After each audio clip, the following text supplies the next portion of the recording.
Death में क्या मिलेगी? मैच्योरिटी। रिटायरमेंट में क्या मिलेगा? Surrender value. बहुत बढ़िया, बहुत बढ़िया। अब मेरा बच्चा आगे बताएगा, सर ट्रीटमेंट क्या है? जेएलपी का अकाउंटिंग ट्रीटमेंट क्या है? Treatment of JLP. हाँ जी मेरे बच्चों, very very good morning, good evening, good afternoon. मैं आपका दोस्त, आपका होस्ट सीएनओ सिंह तोमर, और आज हमारा टॉपिक है रिटायरमेंट का आखिरी लेक्चर। जी हाँ मेरे बच्चों, हमने रिटायरमेंट में फर्स्ट लेक्चर खत्म किया था और मेरे बच्चे ने क्या कॉन्सेप्ट सीखे थे, हमने एडजस्टमेंट ऑफ कैपिटल भी खत्म कर लिया था। पर आज करेंगे मेरा बच्चा जेएलपी। जी हाँ मेरे बच्चों, जॉइंट लाइफ पॉलिसी खत्म करेंगे और एक क्वेश्चन करेंगे, बढ़िया सा मजा आ जाएगा। तो बिना देरी के साथ में लेट्स बिगिन।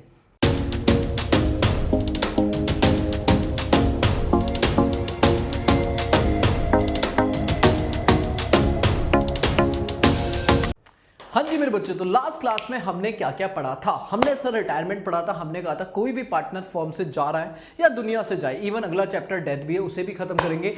कोई भी पार्टनर अगर जा रहा है तो बेटा अपने को उसके लिए पार्टनरशिप डीड नहीं बनानी पड़ेगी। मतलब पुरानी पार्टनरशिप डीड को हम फाड़ेंगे और नई पार्टनरशिप डीड बनाएंगे, इसे बोलेंगे रिकॉन्स्टिट्यूशन। और जब भी रिकॉन्स्टिट्यूशन होगा तो कितने काम होंगे?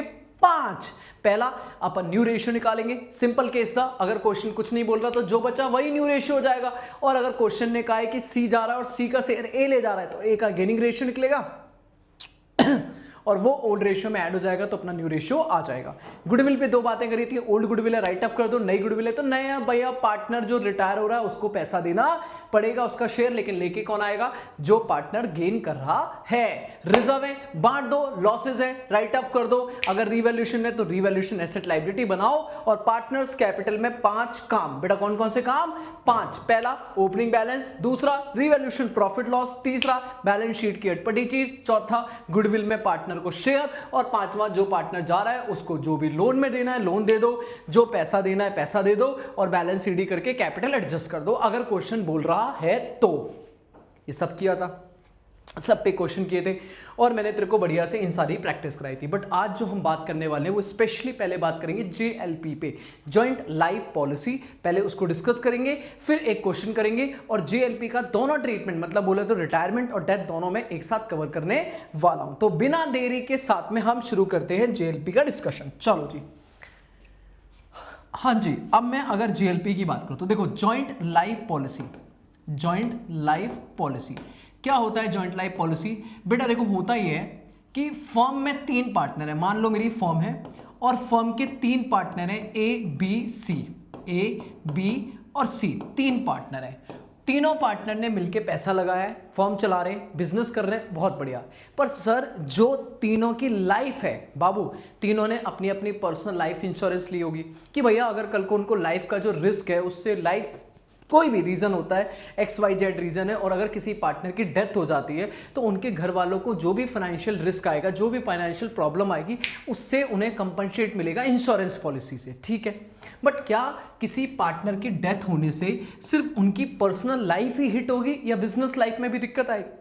ऑफ कोर्स, अगर किसी ए की, बी की, सी की, किसी की भी डेथ होती है तो फर्म को भी एक फाइनेंशियल रिस्क आएगा ही आएगा। एक तो पार्टनर चला गया, ये सबसे बड़ी बात, और दूसरा पार्टनर जब जाएगा वो भी सडन, क्योंकि डेथ अनप्लान्ड चीज है, अनप्लान्ड इवेंट है बेटा। ऐसा नहीं कि मैं समाधि लूंगा, मेरा बच्चा कह रहा है सर जी अगर डेथ होती है तो वो अनप्लान्ड है, और अगर अनप्लान्ड होती है तो सर जी तुरंत एक फाइनेंशियल रिस्क आएगा। देखो रिटायरमेंट में ज्यादा दिक्कत नहीं है पर डेथ में दिक्कत है। पर आप तो रिटायरमेंट पढ़ा रहे हो, सुनो पर्पस क्या है जेएलपी का? पर्पस है डेथ, कि अगर किसी पार्टनर की डेथ होती है तो फर्म को उसको इमीडिएटली उसके लीगल हियर्स को, उसके एग्जीक्यूटर्स को पेमेंट करनी पड़ेगी फुल एंड फाइनल, और उसके लिए फर्म को पैसा चाहिए होगा, फर्म के पास फाइनेंशियल रिस्क अराइज हो जाएगा। अब सर इस सिचुएशन से बचने के लिए फर्म क्या करती है? तीनों के नाम पे बेटा ए बी सी, एक नहीं तीनों, क्योंकि डेथ तो किसी की भी हो सकती है, तो वो तीनों के नाम पे इंश्योरेंस कंपनी के पास जाती है और एक इंश्योरेंस पॉलिसी लेती है तीनों की लाइफ की, कि कल को अगर तीनों में से किसी की भी डेथ हो गई, बाबू किसी की भी डेथ हो गई, तो इंश्योरेंस कंपनी से बोलती है मालिक जी आप हमें पैसा देना, हम इस पैसे से उस पार्टनर को पे कर देंगे, ठीक है। इस इंश्योरेंस पॉलिसी को हम प्यार से क्या बोलते हैं? Joint life policy. कि हमने एज अ फर्म ने पार्टनर की, सारे पार्टनर की लाइफ को मिला के एक पॉलिसी लिए कि भाई किसी की भी डेथ हुई हमें ये पैसा मिलेगा। अब दो बातें ध्यान से सुनने वाली है बेटा। सबसे पहली बात, जब भी हम जेएलपी लेते हैं तो जेएलपी में एक होता है मैच्योरिटी अमाउंट। क्या होता है? मैच्योरिटी वैल्यू, जिसे हम पॉलिसी अमाउंट भी बोलते हैं। मान लो 50 लाख की पॉलिसी है। कितने की पॉलिसी है? 50 लाख की मैच्योरिटी है। इसका मतलब यह है कि अगर किसी भी पार्टनर की डेथ हो जाती है, ए में, बी में, सी में, किसी की भी डेथ होती है, तो फर्म को इंश्योरेंस कंपनी से ये पैसा मिलेगा। बट सर क्या ये हमेशा डेथ पे ही मिलेगा? नहीं बाबू, एक पॉलिसी का पीरियड भी होता है। एक पॉलिसी का पीरियड होता है कि जब तक मुझे इस इंश्योरेंस कंपनी को, जिस भी इंश्योरेंस कंपनी से मैं पैसा लेना चाहता हूं, पॉलिसी ले रहा हूं, उसको मुझे प्रीमियम देना पड़ेगा। मान लो 20 साल। कितने साल? 20 साल। तो इसका मतलब ये है, इस पॉलिसी पीरियड का क्या मतलब है कि बाबू या तो 20 साल, या तो ये पॉलिसी एक्सपायर हो जाए, या फिर किसी पार्टनर की डेथ हो जाए। अगर लाइफ इंश्योरेंस पॉलिसी है, टर्म इंश्योरेंस नहीं है, तो बेटा या तो डेथ हो जाए, हाँ भाई, या तो डेथ हो जाए या पीरियड की एक्सपायरी हो जाए। Which ever is earlier, which ever is earlier, जो पहले हो जाएगा, जो भी पहले हो जाएगा मेरे बच्चे। अगर किसी पार्टनर की डेथ हो गई तो हमें ये 50 लाख रुपए मिलेंगे, और अगर डेथ नहीं हुई लेकिन पीरियड ही 20 साल कंप्लीट हो गए तो हमें 50 लाख रुपए मिलेंगे। मतलब विन विन सिचुएशन। मिलेंगे तो पक्का, मिलेंगे तो पक्का। हाँ जी, डन। मतलब बात क्लियर है, सिंपल सी। मैच्योरिटी अमाउंट कब मिलेगा? या तो किसी पार्टनर की डेथ हो जाए, या ये जो 20 साल की कस्में वादे खाए हमने, ये 20 साल कंप्लीट हो जाए। बहुत बढ़िया, सुनते रहना मेरे बच्चों। बट सर फिर इंश्योरेंस कंपनी हमसे कुछ नहीं लेगी क्या बाबू? हाँ, वो 50 लाख रुपए हमें पक्का देगी डेथ में या पॉलिसी पीरियड एक्सपायर होने पे। वो कि हमसे कुछ नहीं लेगी? लेगी। क्या लेगी बाबू? Insurance premium. क्या लेगी? Insurance premium. आपको कुछ ना कुछ अमाउंट, मान लो ज्यादा नहीं बाबू, 1 लाख रुपए इंश्योरेंस प्रीमियम को हर साल देना पड़ेगा पर एनम। फॉर एग्जांपल के लिए मैंने बोला कि इतना इंश्योरेंस प्रीमियम फर्म को भरना पड़ेगा। तो अब मैं पूरी पॉलिसी समझाता हूं। हमारी फर्म बाबू, हमारी प्यारी सी फर्म, जिनके अंदर 3 पार्टनर है ABC, उन्होंने एक जॉइंट लाइफ पॉलिसी ली है कि अगर किसी भी पार्टनर की डेथ हो जाती है तो इंश्योरेंस कंपनी हमें पैसा देगी। कितना? 50 लाख। लेकिन ये 50 लाख डेथ पे भी मिल सकता है या डेथ से पहले भी मिल सकता है, अगर ये पॉलिसी पीरियड जो 20 साल की पॉलिसी है ये एक्सपायर हो जाती है। लेकिन पॉलिसी को चलाने के लिए बाबू इंश्योरेंस कंपनी को आपको हर साल क्या, 1 लाख रुपए एज ए इंश्योरेंस प्रीमियम पे करना पड़ेगा। क्लियर है? तो ये पॉलिसी होती है, ये ही पॉलिसी को हम बोलते हैं JLP। पर एक और मुद्दा है सर जी, एक और मुद्दा है सर। अगर डेथ होती है तो हमें पॉलिसी मैच्योर होती है। पर सर हमारा चैप्टर तो रिटायरमेंट चल रहा है, आप डेथ क्यों पढ़ा रहे हो? बाबू अगर रिटायरमेंट होती है, बाबू क्या होती है? रिटायरमेंट, तो क्या ये पैसा मैच्योर होगा? अगर सीरियसली पूछूं, पार्टनर फर्म से, दुनिया से नहीं, फर्म से जा रहा है, कह रहा भाई साहब ऐसा है, फर्म रहे ना रहे बाबू, फर्म रहे ना रहे, जिंदगी रहे ना रहे, पर मैं इस फर्म को बस टाटा बाय बाय कर रहा हूं, मेरी उम्र हो गई है। तो क्या किसी पार्टनर की रिटायरमेंट पे ये पॉलिसी मैच्योर होगी? The answer is no. The answer is no, ये मैच्योर नहीं होगी। लेकिन रिटायरमेंट पे भी तो हमें पैसा देना होता है सर। आपने बोला फाइनेंशियल रिस्क होता है डेथ पर, क्या रिटायरमेंट पे नहीं है? रिटायरमेंट पे भी है। जब पार्टनर रिटायर होगा तो हमें उसके लीगल हेयर को नहीं, उसी को बाबू, उसी को ही पैसा देना पड़ेगा। क्या बात है सर, क्या बात है। अब जब पैसा देना पड़ेगा तो पैसा चाहिए होगा। अब रिटायरमेंट भले ही प्लान्ड हो पर पैसा तो अभी भी चाहिए ना। तो फर्म चाहे, ऑप्शन है, ऑप्शन है कि in the case of retirement firm has a option कि वो इस पॉलिसी को मैच्योर नहीं, इंश्योरेंस कंपनी कहती है अगर आपको 20 साल ये पॉलिसी चलानी है तो इंश्योरेंस प्रीमियम भरना पड़ेगा, और 20 साल में अगर किसी की डेथ होती तो पैसा मिल जाएगा, या पॉलिसी एक्सपायर हो तो मिल जाएगा। और अगर आप 20 साल से पहले कभी बीच में ऐसे ही तोड़ना चाहते हो, पॉलिसी नहीं हुई डेथ, नहीं हुए 20 साल, लेकिन आपने कहा भाई साहब इंश्योरेंस कंपनी जी बस 6 साल हुए, इतना ही चला पाएंगे, इससे आगे नहीं चला पाएंगे, तो कोई जोर जबरदस्ती नहीं है। आप चाहो तो आप इस पॉलिसी को सरेंडर कर सकते हो। क्या कर सकते हो हमारे बच्चों? सरेंडर। और जनरली हम रिटायरमेंट के टाइम पे पॉलिसी मैच्योर नहीं होती है, सरेंडर होती है। क्या होती है? सरेंडर। अब जब सरेंडर होगी हम कैंसिल करेंगे, हम कहेंगे भाई साहब नहीं चलाना हमें आगे पॉलिसी, ये सी जा रहा है फर्म छोड़ के, अब इसकी डेथ का हम क्या अचार डालेंगे? क्या होगी डेथ? होगी नहीं होगी? नहीं होगी, हमें लेना देना नहीं, अभी हमारा पार्टनर नहीं है, तो पॉलिसी सरेंडर होगी। अब जब सरेंडर होगी तो क्या इंश्योरेंस कंपनी कुछ नहीं देगी? देगी। इंश्योरेंस कंपनी एक फिक्स अमाउंट दे देगी जो भी उनको उस टाइम पे लगता है, जिसे बोलते हैं सरेंडर वैल्यू। क्या बोलते हैं? Surrender value. 20-50 पॉलिसी है, इंश्योरेंस कंपनी ने कहा हम आपको 8 लाख रुपए दे देंगे। क्या देंगे? 8 लाख। ठीक है, तो इसका मतलब ये है कि डेथ के टाइम पे जो पैसा मिलता है वो पूरा मिलता है, मैच्योरिटी वैल्यू 50 लाख। लेकिन रिटायरमेंट के टाइम पे अगर हम पॉलिसी को सरेंडर करते हैं, क्योंकि मैच्योर तो हुई नहीं है, तो सरेंडर वैल्यू मिलती है विच में भी 8 लाख, जो भी क्वेश्चन में दिया होगा। ठीक है, तो बाबू बस पहले समझो रिटायरमेंट और डेथ में डिफरेंस क्या है। हम हमेशा पॉलिसी को तोड़ेंगे। पॉइंट इज, अगर डेथ है तो वो अपने आप टूटेगी और पूरी पॉलिसी अमाउंट मिलेगा, और अगर रिटायरमेंट है तो बाबू हम तोड़ेंगे, फर्म तोड़ेगी अपनी मर्जी से, क्योंकि वो पार्टनर जा रहा है तो अब उसके नाम से पॉलिसी चलाना बेकार है, तो हम उसे सरेंडर करेंगे तो हमें मिलेगी सरेंडर वैल्यू। पहली बात ये क्लियर हो जानी चाहिए मेरे बच्चों कि आपको ये प्रॉपर तरीके से क्लियर होनी चाहिए कि डेथ के टाइम पे मैच्योरिटी वैल्यू मिलती है और सरेंडर वैल्यू का मिलती है रिटायरमेंट के टाइम पे। तो दोनों चैप्टर में ये टॉपिक सेम है, बस अंतर अमाउंट का है। बेटा डेथ में क्या मिलेगी? मैच्योरिटी। रिटायरमेंट में क्या मिलेगा? Surrender value. बहुत बढ़िया, बहुत बढ़िया। अब मेरा बच्चा आगे बताएगा, सर ट्रीटमेंट क्या है? जेएलपी का अकाउंटिंग ट्रीटमेंट क्या है? Treatment of JLP, treatment of JLP in accounts. बाबू अब चाहे अकाउंट्स में आप मुझे इसे रिटायरमेंट बोलो, चाहे मेरी डेथ बोलो, दोनों ही केस में इस टॉपिक का ट्रीटमेंट सेम है, बस अमाउंट फर्क पड़ेगा। रिटायरमेंट में ये सरेंडर वैल्यू आएगी, डेथ में ये मैच्योरिटी वैल्यू आएगी, पर ट्रीटमेंट सेम रहने वाला है। और एक शॉर्ट में सारा ट्रीटमेंट डिस्कस कर दूंगा, मजा आ जाएगा मेरे बच्चों, मजा आ जाएगा। फिर बोलना क्या लगा तुम्हें? हाँ भाई आओ, अनुज सर का जादू देखो। सर अगर मैं यहाँ पे ट्रीटमेंट पे आऊं तो रिटायरमेंट हो या डेथ हो, आपके सामने 3 तरीके के ट्रीटमेंट होंगे। बेटा 3 तरीके के ट्रीटमेंट है, आप 3 तरीके से काम कर सकते हो। मेथड 1, मेथड 1 सीधा एग्जाम ओरिएंटेड बात करता हूं, मेथड 2, मेथड 2, और दूसरा है मेथड 3। दूसरा क्या है? मेथड 3। बेटा एग्जाम ओरिएंटेड बात सुनना मेरे से, अगर आपको पता लगाना है कौन सा मेथड है तो ध्यान से देखना। अगर आपकी बैलेंस शीट में, बाबू बैलेंस शीट में, आपकी बैलेंस शीट में जो क्वेश्चन में दी हुई है बैलेंस शीट एबीसी की, उसमें ना ही एसेट साइड में, बाबू ना ही एसेट साइड में कोई जेएलपी दी हुई है, मतलब कोई एसेट दी है, ना लायबिलिटी साइड में कोई जेएलपी रिजर्व दिया है, मतलब हमने उसे कहीं भी अपनी बैलेंस शीट में शो नहीं कर रखा है। मतलब आपने बैलेंस शीट देखी है और बैलेंस शीट में आपको कहीं जेएलपी का नामो निशान नहीं है। इसका मतलब ये होता है, इसका मतलब ये है कि आप जो इंश्योरेंस प्रीमियम पे करते थे, आप जो इंश्योरेंस प्रीमियम पे करते थे, आप उसे ट्रीट करते थे एज एक्सपेंस, कि भाई ठीक है insurance premium account debit to cash और PNL account debit to insurance premium.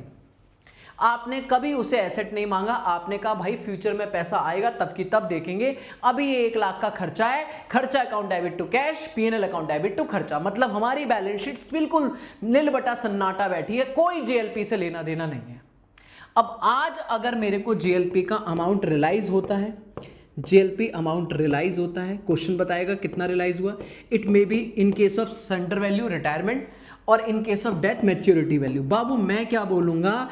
मैं कहूंगा ये पैसा हमें इनकम की तरह ट्रीट होगा, क्योंकि हमने उसके प्रीमियम को खर्चा माना था, तो हम मानेंगे बाबू बैंक अकाउंट डेबिट। हाँ भाई पैसा आया, बैंक में पैसा डेबिट करेंगे, बोले तो प्लस करेंगे, पहला ट्रीटमेंट। और दूसरा सीधा रिवैल्यूएशन में क्रेडिट कर दो, सीधा रिवैल्यूएशन अकाउंट में इसे फायदा दिखा दो, क्रेडिट, जितना पैसा आया है बात खत्म, बात खत्म, इससे ज्यादा कुछ नहीं करना। अगर आपको पूरा 50 लाख मिला है, 50 लाख बैंक में ऐड करो और रिवैल्यूएशन में क्रेडिट कर दो, भाई नाचो पैसा आया। सर क्यों? ये तो हमारे उस पार्टनर का होना चाहिए ना। बाबू सुनना, ये किसी भी पार्टनर का नहीं है, पहली बात दिमाग में रखो। ए बी सी 3 पार्टनर है, ए बी सी 3 पार्टनर, सी की रिटायरमेंट या डेथ हो रही है, तो क्या ये पैसा सी का है? नहीं नहीं नहीं नहीं, बच्चे को लगता है ये सी को मिलेगा, ना ना ना। इस पैसे का जो प्रीमियम भरा गया था वो क्या सी ने अकेले ने भरा था? नहीं, फर्म ने भरा था। फर्म बोले तो तीनों पार्टनर ने अपनी खून पसीने की कमाई प्रॉफिट में से निकाल के भरा था। तो भैया इसका अमाउंट मिलेगा वो तीनों में बटेगा, बात खत्म। भाई तीनों ने भरा, तीनों में बटेगा, तो रिवैल्यूएशन में क्रेडिट करो और तीनों का हिस्सा निकालो। जो सी का हिस्सा है वो सी को दो, जो बी का है वो बी को दो, जो ए का है वो ए को दो, बात खत्म खत्म खत्म। इससे ज्यादा मेरे से डिस्कशन नहीं मांगोगे। Sir what about method 2? Method 2 क्या होता है? मेथड 2 में मेरे बाबू आपको इस बार बैलेंस शीट नीलबटा सन्नाटा नहीं आ रही होगी। आपको बैलेंस शीट में एसेट साइड में बाबू, एसेट साइड में आपको JLP नाम की एक एसेट नजर आ रही है। It may be any amount, it may be any amount, किसी भी अमाउंट में आ रही है, JLP आ रही है, पर हाँ JLP रिजर्व नाम की कोई चीज नहीं है। इसका मतलब है जब आपने इंश्योरेंस प्रीमियम पे किया होगा तो आपने उस इंश्योरेंस प्रीमियम को आपने ट्रीट किया होगा, इंश्योरेंस प्रीमियम को आपने ट्रीट किया होगा मेरे बच्चे, प्रीमियम को treated as asset, treated as asset, आपको ट्रीट किया होगा एज एसेट कि भाई वो हमारी एसेट है बाबू, एसेट एसेट एसेट। क्या बोला मैंने, क्या बोला मेरे बच्चे? प्रीमियम हमारी एसेट है। तो एंट्री क्या होगी? एंट्री क्या होनी चाहिए? JLP account debit to cash, और PNL अकाउंट डेबिट नहीं, JLP asset account debit to JLP premium. दोबारा एंट्री बोलो, premium account debit to cash, खर्चा आया, पैसा गया, और इस खर्चे को PNL में डाल के कैपिटलाइज कर दिया एसेट के नाम से, एसेट के नाम से, ठीक है। ऑफ कोर्स सरेंडर वैल्यू पे कैपिटलाइज करते हैं। नाउ अब पॉइंट है, हमें JLP का अमाउंट रियलाइज होगा, JLP का अमाउंट रियलाइज होगा। अब जब JLP का अमाउंट रियलाइज होगा, आराम से समझना, जो भी आए, चाहे सरेंडर वैल्यू चाहे मैच्योरिटी वैल्यू, जो भी आए, सबसे पहली बात मैं सीधा कहूंगा, एंट्री क्या होगी? पैसा आएगा, बैंक अकाउंट डेबिट होगा, मतलब बैंक में पैसा ऐड करोगे, सीधा बैंक अकाउंट डेबिट मतलब पैसा ऐड होगा। दूसरे नंबर पे बेटा जो आपकी JLP एसेट है, हाँ भाई जो भी JLP एसेट है ये वाली, इसे माइनस करोगे और आप ये देखोगे कि वो JLP एसेट से पैसा ज्यादा आया है या कम आया है। अगर एक्सेस आया है, एक्सेस रिसीव, तो रिवैल्यूएशन में फायदा डाल दोगे, क्रेडिट, और अगर कम आया है, शॉर्ट रिसीव हुआ है, जितनी एसेट थी उससे कम आया है, तो बेटा आपके लिए नुकसान है, रिवैल्यूएशन में डेबिट कर देंगे। सीधी सी बात है ना, आपके लिए एसेट बिक गई, बात खत्म। आपके लिए एसेट गई है और पैसा आया। अगर एसेट में पैसा ज्यादा आया है, मान लो JLP 1 लाख रुपए आ रही है और आपको पैसा 1 लाख ही आया, तब तो कोई फायदा नुकसान नहीं, बैंक में 1 लाख प्लस और JLP एसेट खत्म, जीरो, पैसा रियलाइज हो गया, एसेट बिक गई। और अगर आप कह रहे हो नहीं 1,20,000 आया, तो पैसा भी 1,20,000 आया, 1 लाख से एसेट गई और 20,000 रिवैल्यूएशन में क्रेडिट कर दो। आप कह रहे हो ना ना ना ना 90,000 आया, तो बेटा बैंक में 90, JLP 1 लाख की खत्म और 10,000 कम आया, वो रिवैल्यूएशन में डेबिट कर दो, खत्म खत्म खटैक, बस दूसरा ट्रीटमेंट खत्म। नाउ मेरे बच्चे आखिरी ट्रीटमेंट JLP का, अगर आपको ये बहुत ही रेयर आपको मिलेगा, ना के बराबर है, ये ना के बराबर है, मैं बता दे रहा हूं। मेथड नंबर 2, मेथड नंबर 3 में हम क्या बोलते हैं? सर आपने बैलेंस शीट बनाई और बैलेंस शीट में हम लोग ऐसे मान के चलते हैं कि इस बार एसेट में JLP तो है और इसके साथ में बाबू, इसके साथ में एक JLP रिजर्व भी है, like same as provision for doubtful डेब्ट, कि पता नहीं पैसा आएगा या नहीं आएगा। इसमें तो हम कंफर्म ऐसा लेके बैठे हैं कि आएगा ही आएगा यार, क्यों नहीं आएगा, लेकिन यहाँ हम ये लेके बैठे हैं कि आ भी सकता है, नहीं भी आ सकता है, तो हमने रिजर्व मेंटेन कर लिया है कि अगर नहीं आया तो नुकसान भरपाई होगी। अब बाबू यहाँ पे क्या होगा, हम कहेंगे जब हमें पैसा अमाउंट रियलाइज होगा, जब JLP का अमाउंट रियलाइज होगा, आराम से सुनना बाबू, आराम से, आप कहोगे सर एक ट्रीटमेंट तो आपका बैंक में प्लस ही होगा, bank account debit, of course वो तो कॉमन रहेगा, बैंक में प्लस होगा। दूसरा आप बिल्कुल इस वाले ट्रीटमेंट को उठाओगे, JLP एसेट से खत्म करोगे, JLP एसेट से खत्म करोगे, और अगर पैसा ज्यादा आया है एक्सेस, तो रीवैल्यूएशन में ना डाल के बाबू JLP रिजर्व, जो आपने रिजर्व बनाया है उसमें ऐड कर दो कि सादा आ गया। और अगर आपका कम आया है, शॉर्ट आया है, शॉर्ट, तो बेटा JLP रिजर्व से क्या कर दोगे, माइनस, क्लियर है। और जो भी JLP का बैलेंस अमाउंट बचेगा, जो भी JLP रिजर्व का बैलेंस अकाउंट बनेगा, जो भी रिजर्व बनेगा, उसे उठा के पार्टनर्स में, ओल्ड पार्टनर्स में, ओल्ड रेशियो में बांट दोगे, ओल्ड रेशियो में डिस्ट्रीब्यूट कर दोगे पार्टनर्स कैपिटल अकाउंट में, पार्टनर्स कैपिटल अकाउंट में। क्या बोला मैंने, जल्दी बताओ बेटा, जल्दी बताओ, ये वाला दोबारा पॉइंट देखते हैं। मैंने कहा सर जी, एक बार इसको छोटा करता हूं। हाँ, हमने कहा सर जी, आराम से देखना, मैंने कहा मान लो 1 लाख रुपए का रिजर्व है आपकी जेब में, अगर 1 लाख आया तो 1 लाख ये ऐड, 1 लाख ये खत्म, और बेटा कोई फायदा नुकसान नहीं, बात वहीं खत्म हो जाती। लेकिन रिजर्व उठा के पार्टनर में बांट दो। 20,000 का रिजर्व है, 20,000 रुपए पार्टनर में बांट दो। अगर आपने कहा ना ना ना 1,10,000 आया तो 10,000 एक्स्ट्रा है, इस बार रिवैल्यूएशन में डालने से बेटर है रिजर्व बढ़ा दो। 20 का था, 10,000 का फायदा हो गया, 30,000 रिजर्व उठा के पार्टनर में बांट दो। 1,05,000 आया तो बेटा 5,000 का नुकसान, वो 5,000 रिजर्व में माइनस कर दो, बेटा 15,000 रिजर्व में बांट दो। और मान लो अगर नुकसान हो जाए 30,000 का, 1 लाख का जेएलपी एसेट बनाई थी, 70,000 ही मिला, जबकि रिजर्व 20,000 है, तो 10,000 फिर रिवैल्यूएशन में डेबिट कर देना, क्योंकि जो एक्स्ट्रा है वो रिवैल्यूएशन में है। एक तरीके का सर जी ये हो गया आपका investment fluctuation reserve. Investment fluctuation reserve कि अगर उससे ज्यादा रियलाइज हुआ है तो इन्वेस्टमेंट फ्लक्चुएशन रिजर्व मतलब बोले तो जेएलपी रिजर्व में ऐड करके पार्टनर में बांट दो, अगर कम हुआ है तो जेएलपी रिजर्व से माइनस करके बांट दो, और इतना हो गया कि जेएलपी रिजर्व से भी ज्यादा नुकसान है तो बेटा एक्स्ट्रा रिवैल्यूएशन में डेबिट कर दो। खत्म मेरे बच्चों, खत्म। जिसमें सबसे इंपॉर्टेंट या तो ये है या ये है, ये बहुत कम के बराबर है, ये एग्जाम में पूछते हैं, ये एग्जाम में पूछते हैं, ये ना के बराबर है। चलो बाबू इस पर एक क्वेश्चन कराता हूं, आओ मेरे बच्चे एक क्वेश्चन कराता हूं, जल्दी से पढ़ो मेरे साथ में। कह रहा है सर जी ऑन 31 मार्च, बस खत्म बच्चे खत्म, यही है जेएलपी। इतने से डर के लिए पता नहीं पागल हो रखा है मेरा बच्चा। क्वेश्चन है, बैलेंस शीट दी हुई है आपको, पीक्यूआर की प्रॉफिट लॉस है in the proportion of capital, capital ratio है।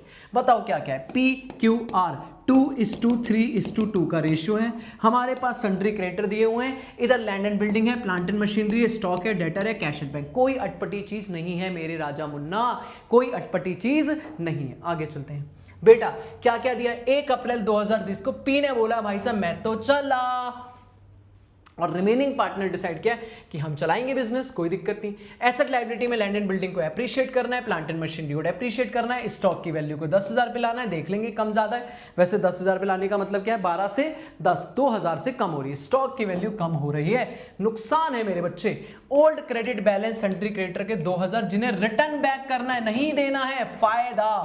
फायदा है सर जी, फायदा, बहुत बढ़िया। प्रोविजन बनाना है, डेब्ट का 5% बना लेंगे भाई, नुकसान है नुकसान है। आगे आ जाओ, जेएलपी ऑफ द पार्टनर हमने सरेंडर कर दिए, क्योंकि मैच्योर हो नहीं सकती, डेथ थोड़ी ना है, रिटायरमेंट है बाबू, मैच्योर नहीं हुई, सरेंडर हुई है, और उससे पैसा आया है 7,550। अब इसका क्या करूं, इसका क्या करूं। तो बैलेंस शीट घूर के बताओ, क्या जेएलपी एसेट है, क्या पूरी को बैलेंस शीट में जेएलपी एसेट है, कोई जेएलपी एसेट है, कोई जेएलपी रिजर्व है, नहीं। तो this is method 1, this is method 1। हमने उठा के खर्चा डाला होगा जब जेएलपी प्रीमियम पे किया होगा, अभी जो पैसा आया वो सब फायदा उठा के रिवैल्यूएशन में क्रेडिट मारूंगा। ठीक है जी। गुडविल ऑफ द फर्म दी हुई है 14,000, उसमें पी का शेयर एडजस्ट करना है, वो तो ना भी बोले तो भी, लेकिन याद रखना फ्यूचर रेशियो इक्वल है, मतलब न्यू रेशियो इक्वल है। ठीक है। गुडविल अकाउंट रेज नहीं करना, ये ना भी बोले तो भी मुझे पता है, गुडविल में उसके पार्टनर को जो रिटायर हो रहा है उसको शेयर देना है, और नया पार्टनर गेनिंग में लेके आएंगे। ठीक है। Total capital of the firm वही रहेगी जो हमारी पहले थी, इसका मतलब नई कैपिटल निकालने की जरूरत नहीं है। जो हमारी पहले कैपिटल थी, बताओ कितनी थी, 50, 70,000 की कैपिटल हम चाहते हैं आज भी 70 ही रहे, और इंडिविजुअली उनका पीएसआर में हो जाए। ओहो हो वही 20, 30, 20 में ही रहे। ठीक है, कोई दिक्कत नहीं है। अगर पी की बात करें तो पी को हमें सेटल करना है, 50% हम अभी दे देंगे उसको, बाकी का पैसा हम बाद में दे देंगे, लोन डाल दो। क्लियर है। कह रहा भाई साहब बनाओ सब कुछ, रिवैल्यूएशन अकाउंट सारी चीजें। आ जाओ मेरे बच्चे बनाओ सॉल्यूशन। सबसे पहले रिवैल्यूएशन अकाउंट, खत्म बाबू खत्म चैप्टर हमारा, रिवैल्यूएशन अकाउंट। लो भाई ये लो रिवैल्यूएशन अकाउंट, क्रेडिट और डेबिट। ठीक है। Partners capital account, partners capital account. ठीक है। पार्टनर्स कैपिटल अकाउंट बाबू कितना कितना है हमारा, 3 पार्टनर है, P Q R, P Q R, P Q R, P Q R, P Q R, ये डेबिट है और ये क्रेडिट है। ठीक है। फिर हमारे पास एक बैलेंस शीट बन जाएगी, प्यारी सी छोटी सी हमारी बैलेंस शीट।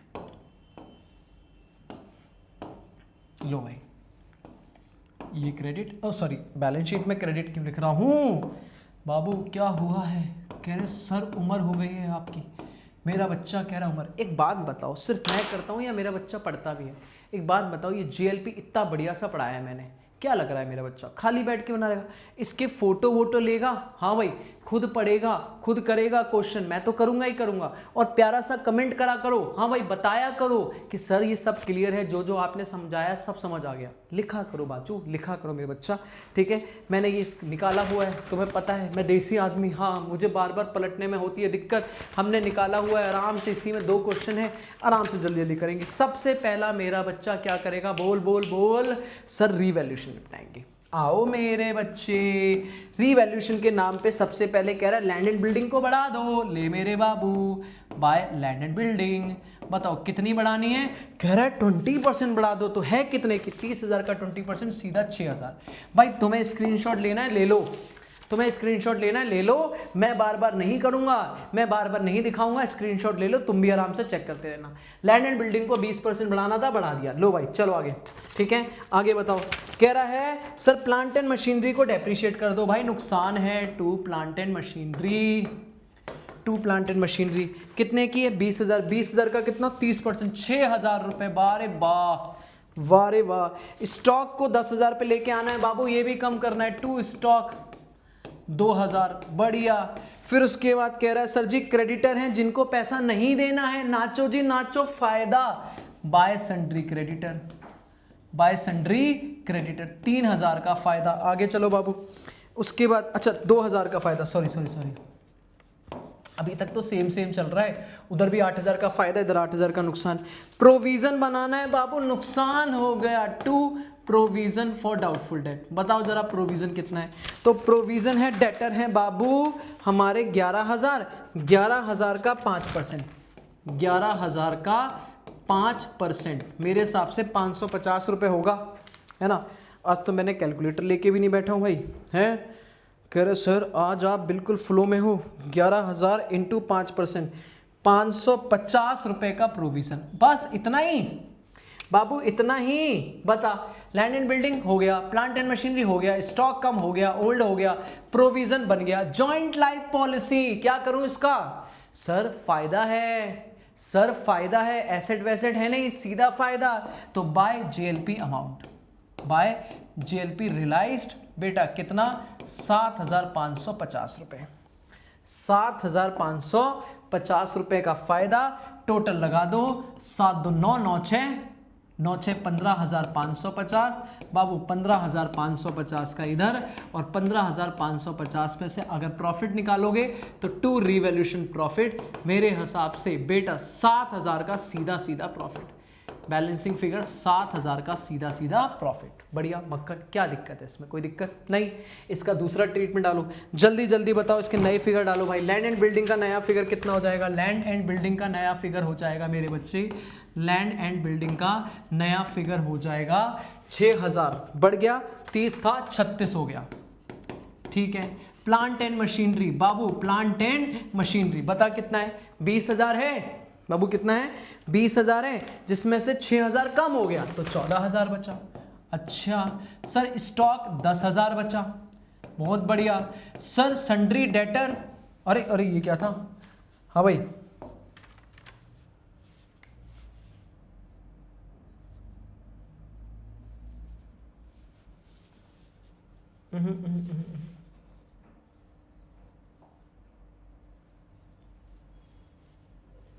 मेरी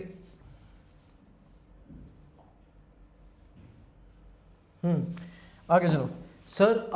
स्टॉक के बाद क्या है, सन्ड्री, स्टॉक के बाद ये हो गया, इधर हो गया ये ठीक है।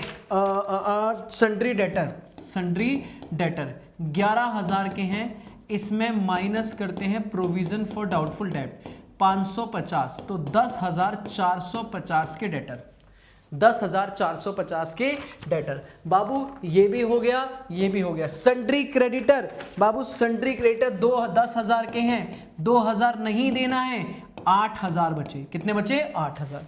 और जेएलपी के लिए पता है तू क्या करेगा, जेएलपी के लिए कैश एंड बैंक बैलेंस में बाबू, कैश एंड बैंक में 7,000 रुपये ऑलरेडी पड़ा है, जिसमें 7,550 रुपये और ऐड करते, हो गया डबल ट्रीटमेंट।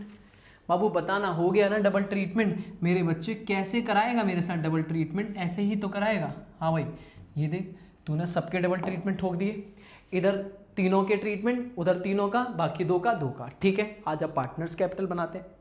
पहला काम, सबसे पहला काम क्या करेगा, बाय बैलेंस बीडी।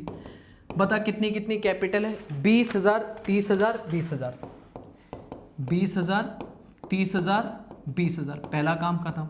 दूसरा काम रिवैल्यूएशन प्रॉफिट। बाबू रिवैल्यूएशन प्रॉफिट कितना आएगा, मजे की बात है 2,000, वाह वाह वाह वाह वाह, 3,000, वाह वाह वाह वाह वाह, और 2,000, वाह वाह वाह। कह रहा है बच्चा, कह रहा है ऐसा ही क्वेश्चन भला हमारे एग्जाम में आ जाए, मजा आ जाए।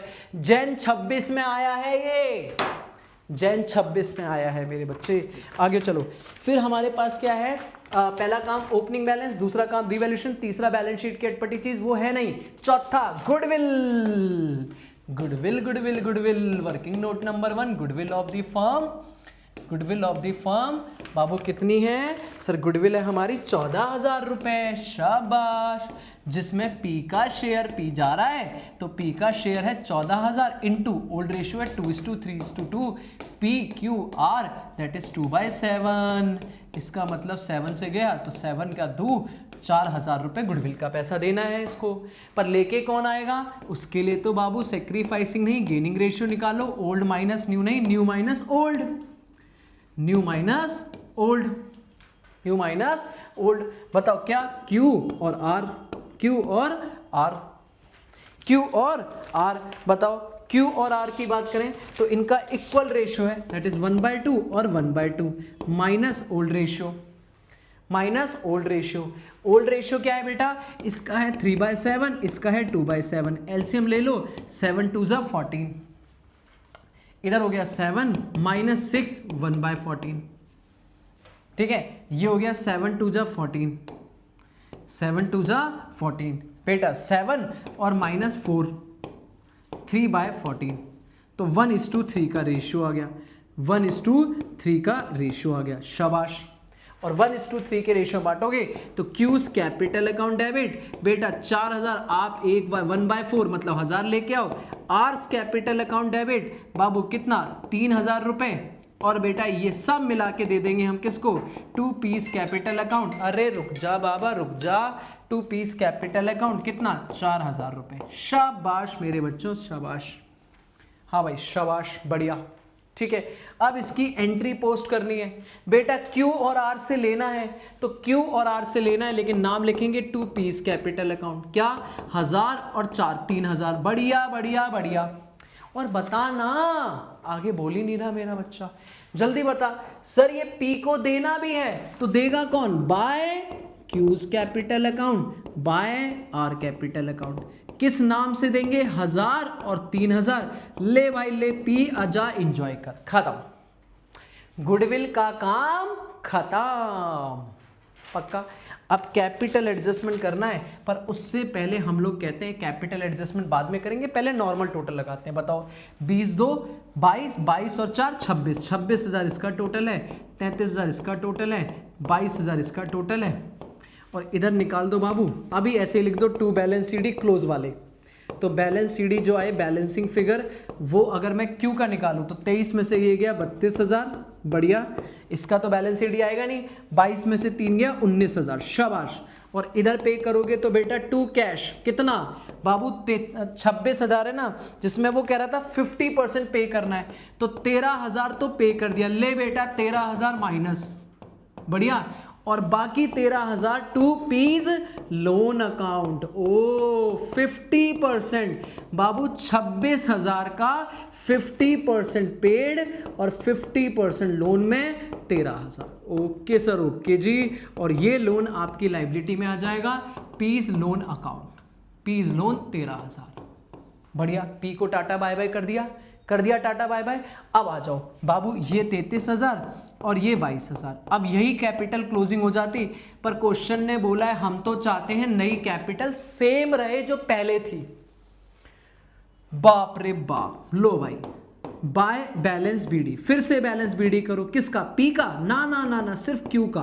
क्यू का पहले कितना था, 32, अब भी 19, और अब कितना हम होना चाहते हैं, तो to balance CD as same as before, same as before. अब इसने बोला है टोटल कैपिटल सेम रहेगी। अब टोटल कैपिटल सेम का मतलब क्या है, कह रहा भाई साहब जो टोटल कैपिटल थी ना फर्म की वो सेम रहेगी जो रिटायरमेंट से पहले थी। तो रिटायरमेंट से पहले कैपिटल कितनी थी भाई, तीनों की मिला के कैपिटल थी बेटा 70,000 रुपए, ठीक है। अब वो कह रहा है एक जाए चाहे जाए कैपिटल यही रहेगी बाबू, कैपिटल यही रहेगी।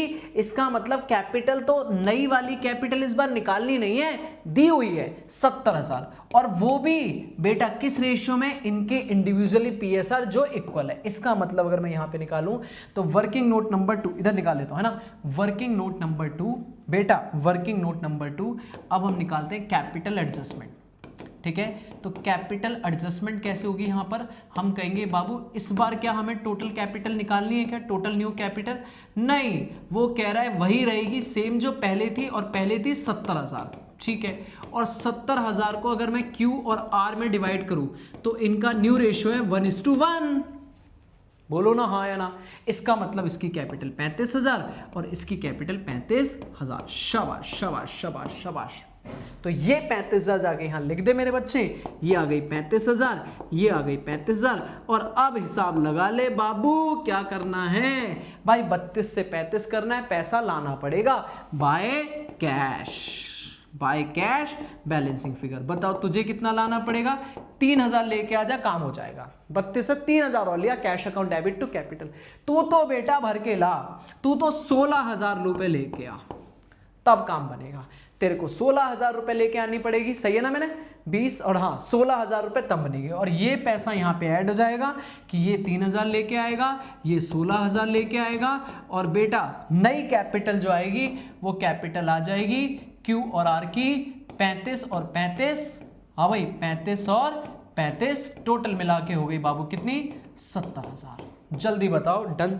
कैश का बैलेंस कितना आया सर, कैश का बैलेंस आया 7,000 प्लस 7,550 माइनस 13,000 और प्लस 3,000 प्लस 16,000, ठीक है।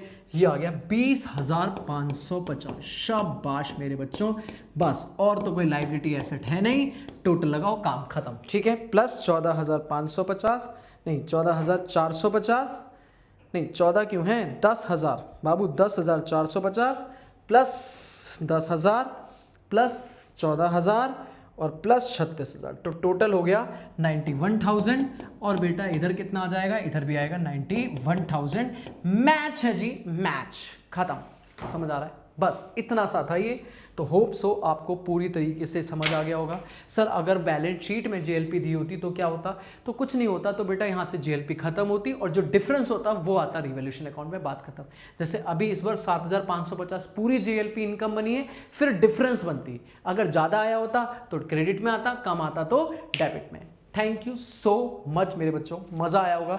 हमने एडमिशन में मचा लिया, हमने रिटायरमेंट भी बढ़िया से कर लिया, फंडामेंटल, गुडविल, एडमिशन, रिटायरमेंट सब। अब बस डेथ वगैरह बची है, जल्दी से निपटाएंगे अगले वीक में और ख़त्म करेंगे। थैंक यू सो मच मेरे बच्चों, अगले सेशन में। थैंक यू सो मच, आज के लिए इतना ही, बाकी मिलते हैं जल्दी से मेरे बच्चों। Take care, have a good day, और प्यारे से कमेंट करते रहना।